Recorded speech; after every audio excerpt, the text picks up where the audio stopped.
पीर हरणित ईश ने लिया पैगंबर अवतार। पीर पैगंबर जब बाबरे करिए भव से पार।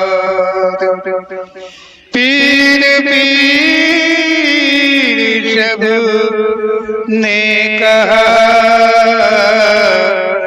पैगंबर कहत न कोई। पीर पैगंबर जो जपत तासो पीर न होय, तासो पीर न होय।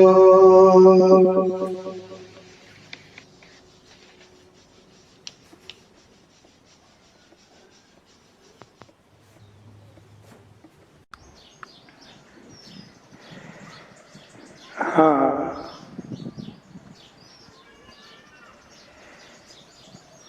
ओम श्री पीर पैगंबर जी की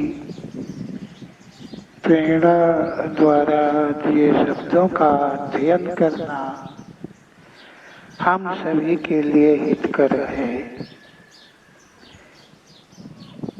ओम श्री पीर पैगंबर जी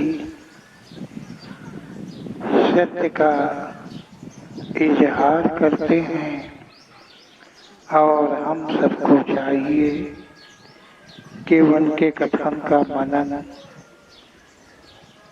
अवश्य करें।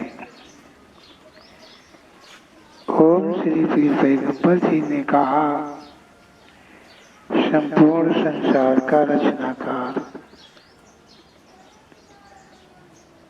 जो इस सृष्टि का रचनाकार है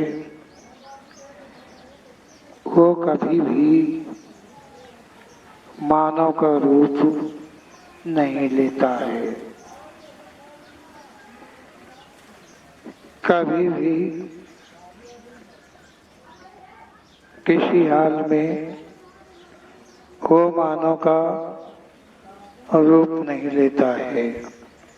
देखो, यहाँ संसार में बहुत लोग कहते हैं कि कोई महात्मा परमात्मा का रूप है, कोई संत महात्मा का रूप है। वो मानो नहीं, वो स्वयं ईश्वर ही है। कोई किसी मानव के प्रति वो मानव जो हितार्थ में होता है उसको लोग कहते हैं कि वो ईश्वर है। वो केवल मानव का रूप लिए हुए है, वही भगवान है, वही ईश्वर है।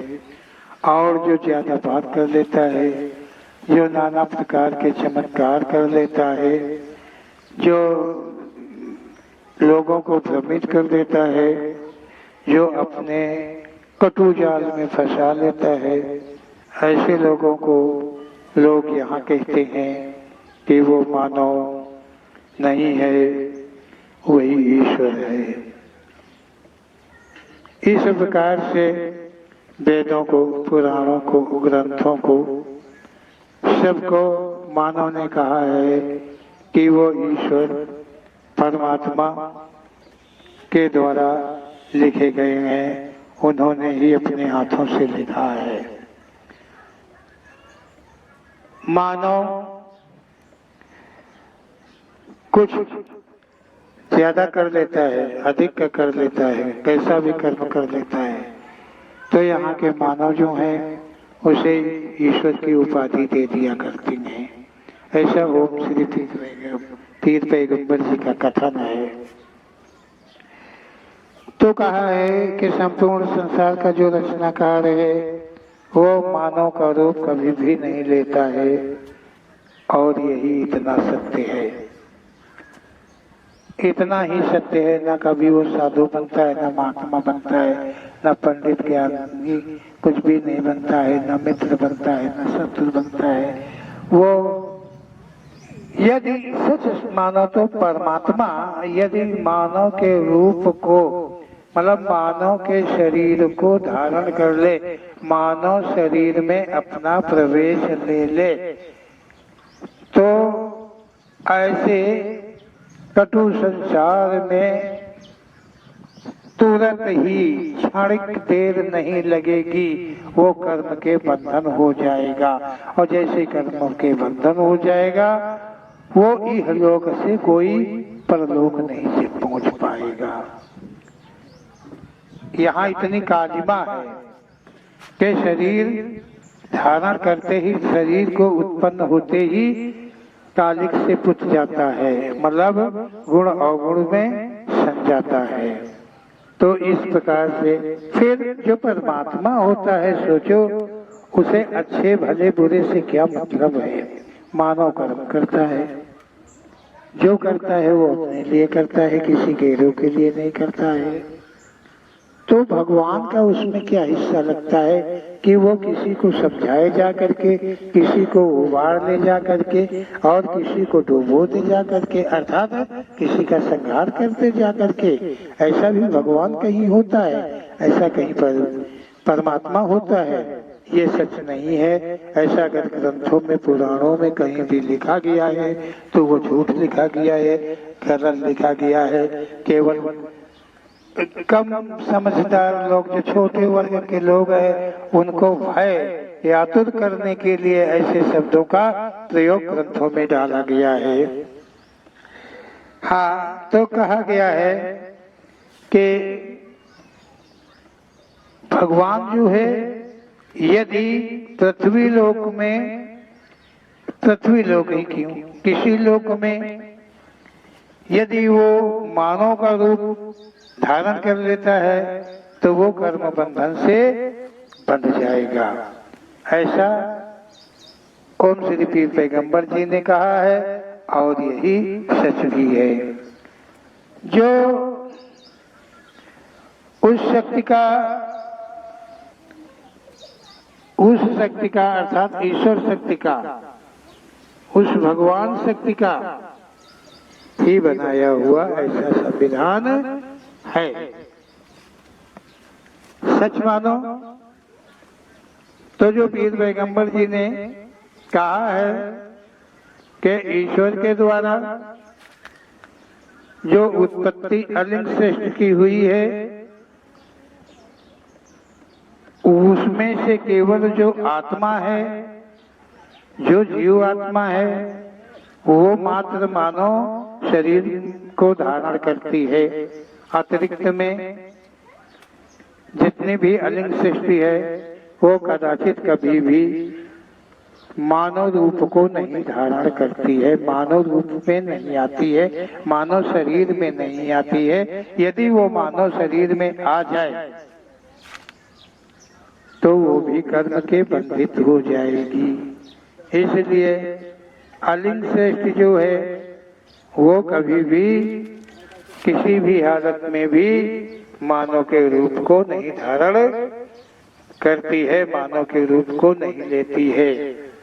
ऐसा ओम श्री पीर पैगंबर जी का कथन है। यदि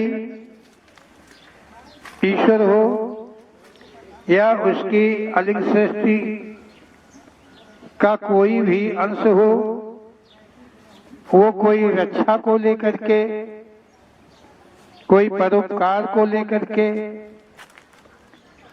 कोई ज्ञान विख्यात करने के प्रति को लेकर के, मतलब कैसे भी किसी भी प्रकार से यदि मानव शरीर को धारण करता है तो वो कर्म के बंधन अवश्य ही हो जाएगा।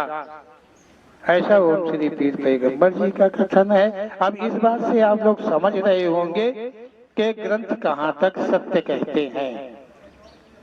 ये जो ग्रंथ हैं ये कहाँ तक सत्य कहते हैं और कहाँ तक सत्य लिखते हैं, इसे आप लोग खुद समझ रहे होंगे जबकि ईश्वर का संविधान कुछ ऐसा है। मानव का संविधान जो है ठीक इसके विपरीत का है।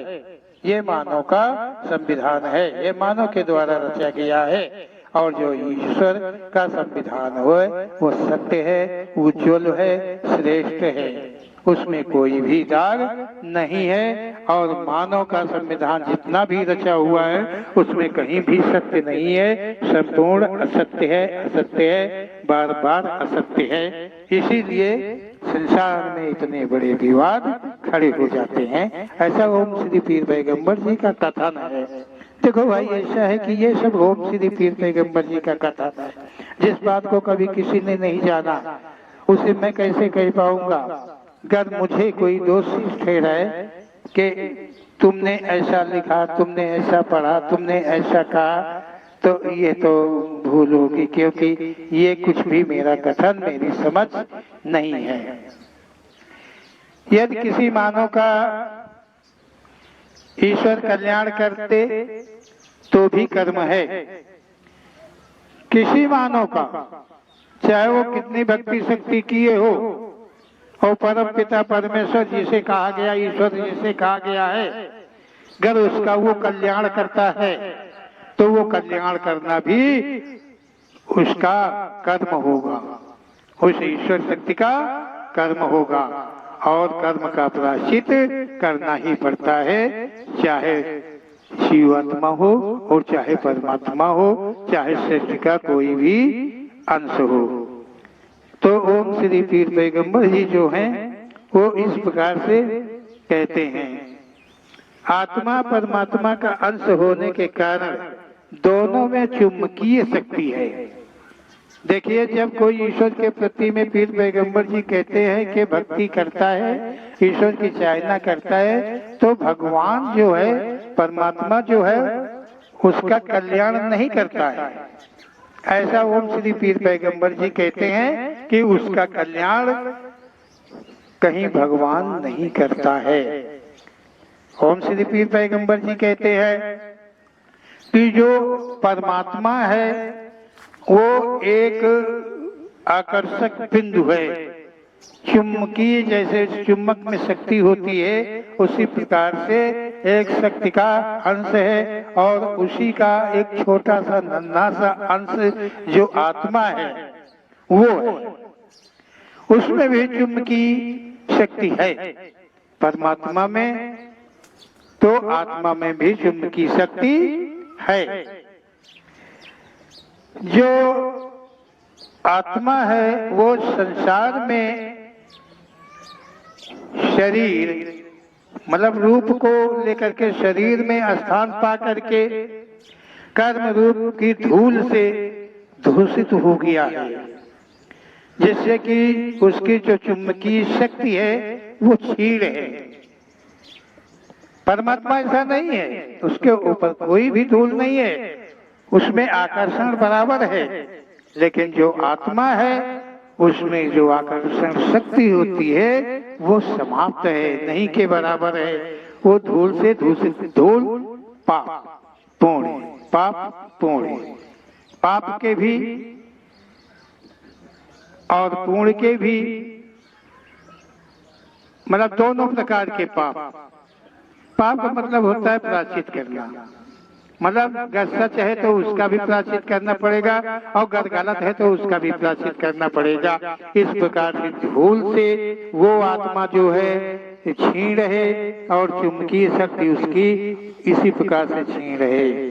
जब कोई आत्मा अपने को अर्थात स्वयं को तथा अपने परम पिता को जान पाती है, इस संसार के अंदर में जब कोई, ओम श्री पीर पैगंबर जी कहते हैं कि इस संसार में जब कोई आत्मा अपने का होश उसे आता है, स्वयं का होश उसे आ जाता है कि वो क्या है, उसमें कितनी शक्ति है, कितनी ताकत है, जब उसे उसका स्वयं का ज्ञान उसे हो जाता है, तब वो परम पिता परमेश्वर जो ईश्वर है, जिस परमात्मा का अंश है, उसकी याद उसे आ जाती है, उसकी पहचान उसे आ जाती है कि वो कौन है और वो किस महाशक्ति का अंश है। इस बात का उसे पूरा आभास हो जाता है। इसका मतलब यह है कि जो पाप पूर्ण रूप की धूल चढ़ी होती है वो उसके ऊपर सतह कम होने के कारण उसमें आकर्षकता बढ़ने लगती है, और जब आकर्षण शक्ति बढ़ती है तो परम पिता रूप जो आकर्षक शक्ति है वो अपनी तरफ को खींचती है कि वो बड़ा शक्तिशाली है, और जो आत्मा में शक्ति है आकर्षण की वो कम है। परंतु इससे साफ जाहिर होता है कि वो उसकी याद करने लगता है, उसी का विश्वास करने लगता है और उसी की चाह वो आत्मा करने लगती है। इस प्रकार से ओम श्री पीर पैगंबर जी का कथन है। जब अपने को साफ करने के प्रयास में लग जाती है, जो जीव आत्मा है वो अपने से जो दुष्कर्म आदि जैसे पाप किए रहती है, जिनसे धूल से सनी रहती है, उसे वो धीरे धीरे हटाना चालू कर देती है। कहने का मतलब है कि जो कर्म है वो कर्म रूप के धूल है, चाहे शुभ कर्म हो और चाहे अशुभ कर्म हो। तो शुभ अशुभ कर्म दोनों से जब वो आत्मा परे होने लगती है तो उसकी जो आकर्षण शक्ति है वो बढ़ने लगती है। अब देखिए, विश्वास खास कर है। जो आत्मा है परमात्मा के प्रति में उसे विश्वास हो जाता है। इस जगह पर उसे पूर्ण रूप से विश्वास हो जाता है कि उसका अपना कोई घर, कोई स्थान या कोई है था, वो वही है जो खींच रहा है उसको अपनी तरफ को खिंचाव दे रहा है, और उसकी जो प्रबलता है, जो शक्ति है, वो उसकी तरफ खींचने लगती है। इस प्रकार से उस जीवात्मा को पूर्ण रूप से विश्वास हो जाता है कि सत्यतः हमारा अपना परम पिता परमेश्वर ईश्वर है, और वो चाहना करने लगती है। तो ओम श्री पीर पैगंबर जी कहते हैं कि इस प्रकार से कर्मों के जो परत हैं वो हटने लगते हैं, और मात्र विश्वास ही जीवन में मतलब शरीर में रह जाता है। अपने परमानंद पिता के सम होने पर फिर से आनंदमय सागर में स्थान पाकर आवागमन से मुक्त हो रहती है। ओम श्री पीर पैगंबर जी कहते हैं कि देखो, जो आत्मा है वो पूर्ण रूप से विश्वास अपने परम पिता पर फिर कर लेती है, और अपने परम पिता के जो सम है मतलब जो परमात्मा है और जो आत्मा है उसमें भेद नहीं है, दोनों में भेद नहीं है। जब कर्म से निवृत्त हो जाती है आत्मा तो वो परमात्मा के ही पूर्ण रूप से सम हो जाती है। पीर पैगंबर जी कहते हैं कि वो आत्मा आनंद सागर, जो आनंद का अथाह आगार सागर है, में वो आत्मा स्वयं से परमात्मा रूप आनंदाकार में समा जाती है। इसमें परमात्मा का बीच का जो विश्वास है वही एक लाइनिंग है, जोड़ है, वही एक तार है जिसके सहारे से आत्मा जो है अपने परमपिता परमेश्वर आनंद धाम में जा पहुंचती है। ऐसा ओम श्री पीर पैगंबर जी का कथन है। बोलो ओम श्री पीर पैगंबर जी महाराज की जय।